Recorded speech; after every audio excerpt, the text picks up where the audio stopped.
कोई हमें कुछ कहता है, माना कि आपने हमसे कुछ कहा और हमें आपकी बात अच्छी नहीं लगी, तो हमें क्या करना चाहिए? बोलो। माना कि पत्नी ने कुछ कहा और पति को अच्छा नहीं लगा, पत्नी ने कुछ कहा और पति को अच्छा नहीं लगा, बेटे ने कुछ कहा और पिता को अच्छा नहीं लगा, पिता ने कुछ कहा और बेटे को अच्छा नहीं लगा, तो क्या करना चाहिए? यदि बातें अच्छी नहीं लगी किसी की, तो जितनी अच्छी लगे उतनी उतार लो, और जितनी अच्छी नहीं लगे इग्नोर कर दो। इग्नोर मतलब उन बातों को भूल जाओ। झगड़े तब होते हैं जब आप बातों को याद रखते हैं कि उसने हमें ये कह दिया, उसने हमें ये बोल दिया। देखो जी, ये बताओ, गंगा में पानी बह रहा है, आपको जितना चुल्लू में भर जाए भर लो, लोटे में भर जाए भर लो, जितना समा सके तुम्हारे पास तो समाहित कर लो, बाकी तो वो बह ही रहा है। पूरा तो नहीं भर सकते ना, कि पूरी गंगा तुम बाल्टी में भर लोगे, कि पेट में भर लोगे, नहीं ना। जितनी जरूरत है उतना पानी तुम गंगा से लेते हो, बाकी पानी क्या हो रहा है? बहता हुआ समुद्र में जा रहा है। उसी तरह अनिरुद्धाचार्य 3 घंटे कहता है, हमारी 3 घंटे की धारा से तुम्हें जितना ज्ञान का अमृत लेना है ले लो, जो नहीं लेना है वो छोड़ दो, वो बहता चला जाएगा अपने लक्ष्य की ओर। पत्नी जो कहती है उसकी अच्छी बातें ग्रहण कर लो, जो समझ में ना आए इग्नोर करते चलो। यदि इग्नोर करना सीख लिया तो आप बहुत अच्छे रिश्ता चलाने वाले गृहस्थ बन जाएंगे। कभी आपके रिश्तों में कोई खटास नहीं, कोई दिक्कत नहीं, कोई टेंशन नहीं, कोई परेशानी नहीं। गोपियों के प्रेम के आगे उद्धव जी नतमस्तक हो गए, चरणों में गिर पड़े। भगवान ने कृपा की, उद्धव जी को हृदय में दर्शन कराया। भगवान कृष्ण का विवाह हुआ रुक्मणी जी से। पुत्र हुए प्रद्युम्न, उनके पुत्र हुए अनिरुद्ध। भगवान के टोटल विवाह भय 16,100। पहला विवाह रुक्मणी जी से, दूसरा विवाह जामवंत की बेटी जाम्बवती से, तीसरा विवाह सत्यभामा से, चौथा विवाह यमुना जी से। ये जो यमुना जी है ना संगम में, ये यमुना जी भगवान कृष्ण की कौन है? बोलो। पत्नी। ये कौन है भगवान की? हाँ। और गंगा जी कौन है? भगवान के चरणों की दासी। गंगा मैया दासी हैं, यमुना मैया पत्नी है।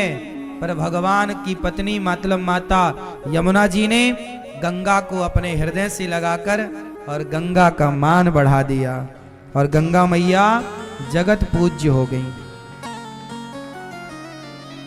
तो यमुना मैया जिसे हृदय से लगा लें, भगवान जिसे हृदय से लगा लें, वो दासी ही क्यों ना हो, उसका मान महारानी से ज्यादा हो जाता है। ये भगवान सबको मान देते हैं, भगवान सबको मान। अब जैसे हनुमान जी हैं, कौन जानता था हनुमान जी को? यदि हनुमान जी को राम जी लंका ना भेजते, अंगूठी ना देते अपनी उतार के, तो हनुमान जी को कोई जानता? सच्चाई तो ये है कि हनुमान जी को लोग जाने, इसलिए राम ने अपनी अंगूठी उतार के हनुमान जी को दी। भगवान स्वयं चाहते हैं कि मेरे भक्त का मान, बोलो, मेरे भक्त का मान बढ़े। भगवान स्वयं अपने को पीछे रखते हैं और अपने भक्तों को आगे रखते हैं। इसलिए कहता हूं हमारे भगवान बड़े क्यों हैं? क्योंकि वो बड़ा बनाते हैं। अच्छा, यहां संगम में आपने एक चीज देखी होगी, जो गंगा और यमुना का मिलन हो रहा है, तो गंगा जा रही है इस तरफ से और यमुना बिल्कुल सीधी ही जा रही है। आगे यदि धारा देखी जाए तो यमुना जी में गंगा मिल रही है कि गंगा में यमुना मिल रही है? बताओ, यहां संगम में आपने किस में किसको मिलते देखा है? गंगा में यमुना मिल रही है कि यमुना में गंगा? बोलो, कौन मिल रहा है? और नियम क्या है? नियम ये होता है कि जैसे गंगा जी में कोई भी नदी, जैसे यमुना जी में कोई भी नदी मिल जाए ना तो वो भी यमुना हो जाती है। नियम तो यही है ना। जैसे नर्मदा मैया है, नर्मदा मैया में भी सैकड़ों नदियां मिलती हैं। तो नर्मदा मैया में बड़ी बड़ी नदियां जब मिलती हैं तो नर्मदा मैया में नदियां जब मिलती हैं तो वो सब मिलकर नर्मदा ही हो जाती हैं, हो जाती हैं। तो जब यमुना में गंगा मिली तो आगे फिर यमुना जी को ही तो जाना था ना।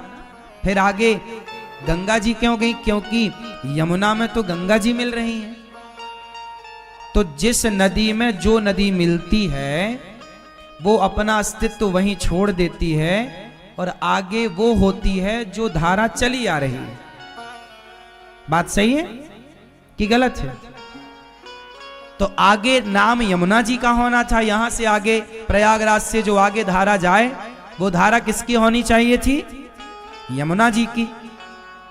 लेकिन यमुना जी की धारा आगे नहीं जा रही है, फिर धारा किसकी हो गई? गंगा की। क्यों?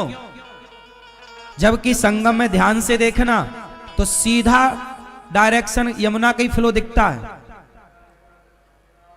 है ना, सीधा जो जा रही है। अब बात ये आ गई ना कि यमुना जी हैं महारानी।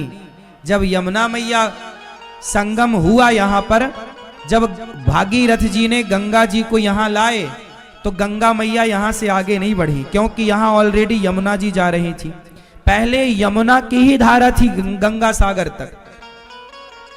पहले जब गंगा जी नहीं थी, गंगा जी तो भगीरथ जी लाए ना।